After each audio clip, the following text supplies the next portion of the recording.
Video का second part है ये जो मैंने लास्ट दी है विटामिन ए पे, उसका सेकंड पार्ट है विटामिन डी।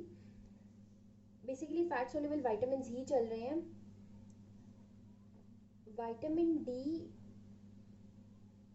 दो फॉर्म्स में प्रेजेंट होता है, एक विटामिन डी2 है एक फॉर्म, और दूसरी फॉर्म विटामिन डी3 है। जो डी2 है उसको हम एर्गो कैल्सीफेरोल बोलते हैं, और डी3 को कोली कैल्सीफेरोल बोलते हैं। डी2 जो फॉर्म है ना वो प्लांट्स में प्रेजेंट होती है, और जो डी3 है वो फोर्टिफाइड मिल्क में प्रेजेंट होती है। मिल्क के साथ वर्ड कौन सा है? फोर्टिफाइड। यहाँ पे I want to make a general point, जो ब्रेस्ट मिल्क है is deficient in vitamin D three. जो फोर्टिफाइड मिल्क आता है वो actually it is fortified after sometimes, जब बहुत सारे रिकेट्स के केसेस रिपोर्ट हुए उसके बाद मिल्क को फोर्टिफाइड करना शुरू कर दिया उन लोगों ने विटामिन डी3 के साथ, ताकि शुरू से ही बच्चों में इसकी डेफिशिएंसी को जो है काउंटर किया जा सके। डी3 के बेसिकली दो सोर्सेज होते हैं, एक सोर्स तो डाइट है बेसिकली फोर्टिफाइड मिल्क, और दूसरा सोर्स सनलाइट है। सनलाइट की प्रेजेंस में स्किन सिंथेसाइज कर सकती है डी3 को फ्रॉम कोलेस्ट्रॉल। जब विटामिन डी3 हमें मिल जाता है आइदर फ्रॉम द डाइट और सनलाइट, वो इनर्ट होता है, उसकी कोई बायोलॉजिकल एक्टिविटी नहीं होती। बायोलॉजिकली एक्टिव होने के लिए उसको हाइड्रोक्सिलेट होना पड़ता है, हाइड्रोक्सिलेशन रिएक्शन से गुजरना पड़ता है। हाइड्रोक्सिलेशन रिएक्शंस का मतलब होता है कि उसमें OH की एडिशन होती है एट सम कार्बन पॉइंट्स, ठीक है। पहला स्टेप जो है उसको हम कहते हैं 125 हाइड्रोक्सिलेशन और 125 hydroxylation.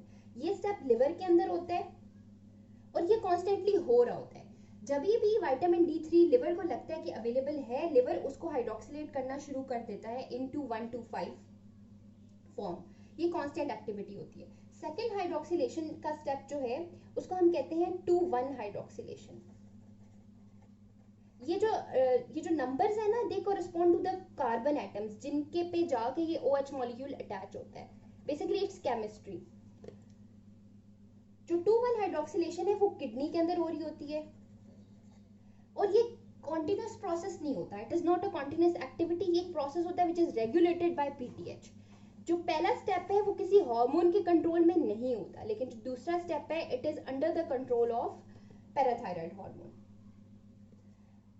To summarise, liver converts 2,5-OH vitamin D three को वो कन्वर्ट करता है इनटू 2,5-OH विटामिन डी, जिसको हम कैल्सीडायोल कहते हैं। और किडनी जो है वो 2,5-OH विटामिन डी को कन्वर्ट करती है 125OH2 विटामिन डी में, जिसको हम कैल्सीट्रायोल कहते हैं।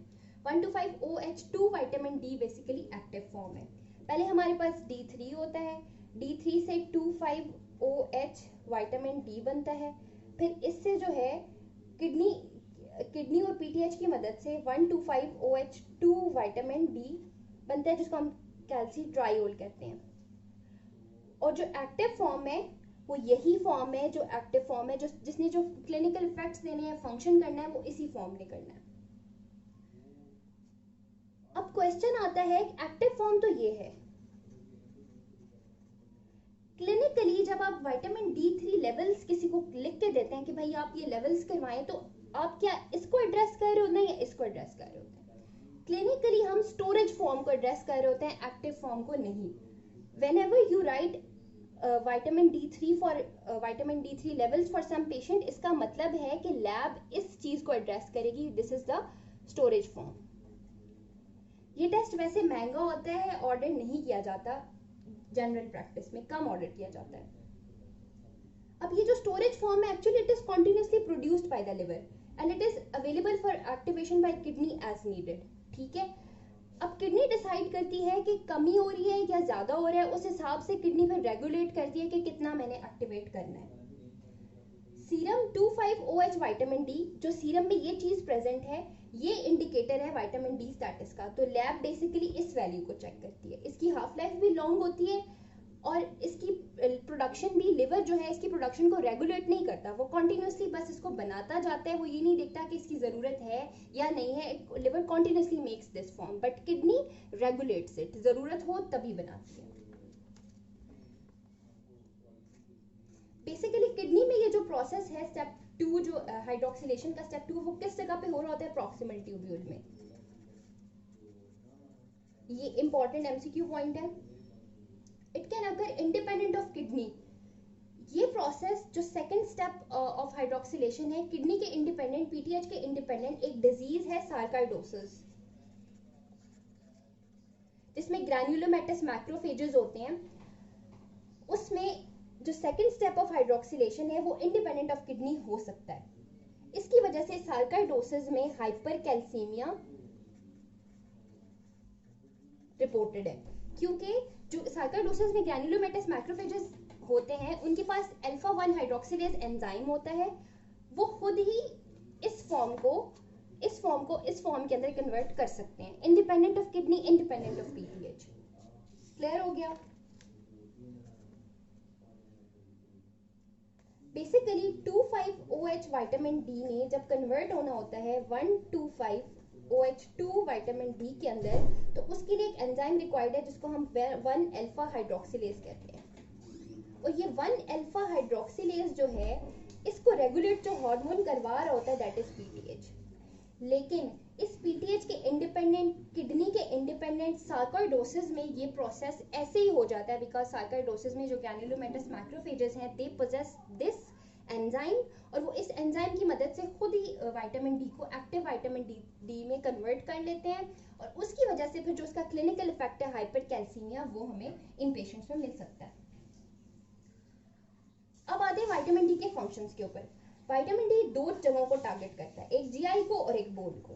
बेसिकली जो हम कहते हैं कि विटामिन डी जो है वो इंक्रीज करता है कैल्शियम और फॉस्फेट लेवल्स को, तो वो कैसे करवाता है? वो जीआई में से कैल्शियम और फॉस्फेट की एब्जॉर्प्शन को इंक्रीज करवा देता है। इस तरह से वो क्या करता है, सीरम के अंदर कैल्शियम का लेवल इंक्रीज करता है। जब कैल्शियम सीरम के अंदर ज्यादा होगा तो बोन्स की मिनरलाइजेशन ऑटोमेटिकली अच्छी होगी। सेकेंड, इसका इफेक्ट बोन्स के ऊपर है। जब नॉर्मल लेवल्स में ये बोन की मिनरलाइजेशन करवाता है, क्योंकि ये जीआईटी से एब्जॉर्प्शन बढ़ा रहा है कैल्शियम की और फॉस्फेट की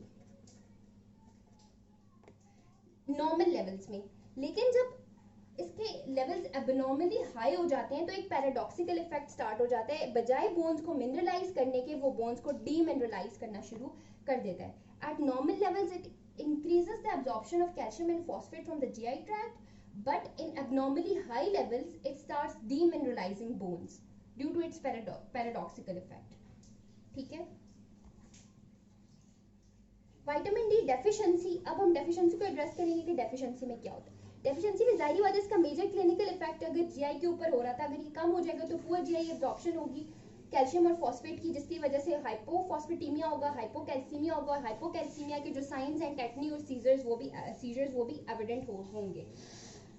और बोन्स पे क्या इफेक्ट होगा डेफिशिएंसी, विटामिन डी की डेफिशिएंसी का बोन्स पे क्या इफेक्ट होगा? पुअरली मिनरलाइज्ड बोन्स होगी, अडल्ट्स के अंदर ऑस्टियोमलेशिया होगा, चिल्ड्रंस के अंदर रिकेट्स होगा। What is osteomalacia? ऑस्टियोमलेशिया अब चिल्ड्रंस में भी हो सकता है, अडल्ट्स में भी हो सकता है। ऑस्टियोमलेशिया उन जगहों पे होता है जहाँ पे बोन का टर्नओवर चल रहा है। बेसिकली ये अंडरस्टैंड करने वाली बात है कि हमारी बोन्स कॉन्टिन्यूसली एक जैसी नहीं रहती, उनमें कॉन्टिन्यूस रिमॉडलिंग का प्रोसेस हो रहा होता है।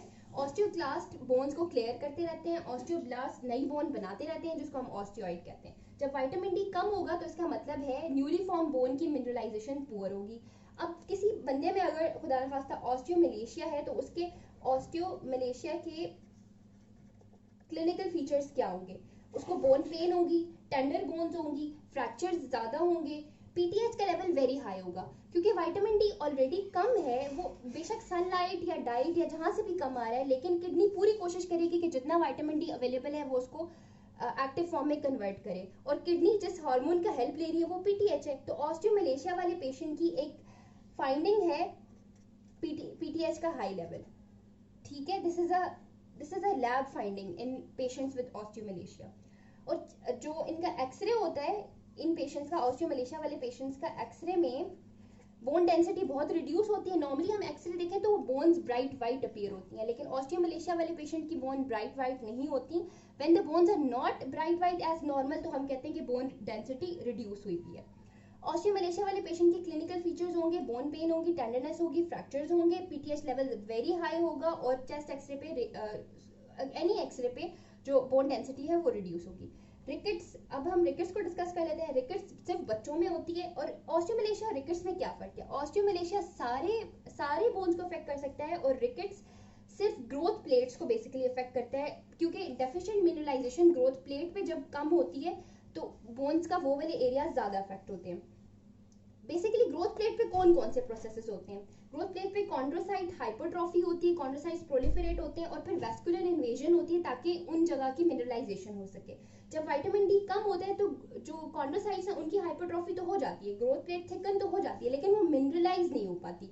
तो रिकेट्स के क्लिनिकल फीचर्स में बोन पेन होगी, बच्चों का डिस्टल फोर आर्म, बच्चा आके कंप्लेन करेगा कि डिस्टल फोर आर्म में ज्यादा पेन होती है, नीज में ज्यादा पेन होती है, क्योंकि दोज आर द एरिया जहाँ पे ग्रोथ प्लेट रैपिडली ग्रो कर रही होती है।